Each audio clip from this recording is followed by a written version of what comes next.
নমস্কার বন্ধুরা, কেমন আছো সবাই? আশা করি সবাই খুব ভালো আছো। আমিও ভালো আছি। আজকে আমি আর মেয়ে দেখো একটা নতুন একটা ভিডিও নিয়ে এসেছি। কি বলো তো? Challenge video. আর দেখতেই পাচ্ছ আমাদের সামনে ফুচকা আছে। ফুচকার চ্যালেঞ্জ নিয়ে আমরা এসেছি। কটা কি ফুচকা সেটা একটু তোমাদেরকে বলে দিই। এই আমার এই প্লেটে হচ্ছে 25, আর এই হচ্ছে মেন প্লেট, এখানেও 25, ঠিক আছে? মানে 50টা ফুচকা। আর এটা হচ্ছে আলু মাখা, ঠিক আছে? আর এটা হচ্ছে টক জল। আর এটা আমার, আর ওদিকে মেরু তাই একই আছে, ওটা দেখালাম না। তাহলে চলো স্টার্ট করি, আর কথা না বলে দেখা যাক কে জেতে আর কে হারে, আর পানিশমেন্টটা কি হবে সেটা তোমাদেরকে পরে বলছি, ঠিক আছে? তাহলে চলো শুরু করি।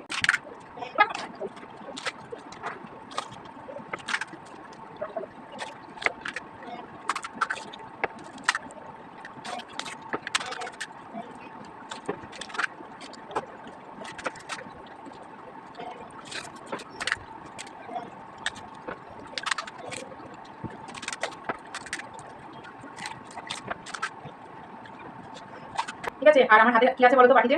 এই যে একটা ছোট্ট লঙ্কা, দেখতে পাচ্ছ? ঠিক আছে? ওর পানিশমেন্টের জন্য এটা আমি নিয়ে এসেছি। ওকে অনেক কিছু বললাম, বললাম আমার পছন্দ হচ্ছে না, লাস্টে বললাম এটাই নিয়ে। তুই যেমন মানুষ তেমন দুজনে ছোট্ট একটা এনেছি, ঠিক আছে? একদম জল না, বিনা জলে ওকে এটাকে চিবাতে হবে।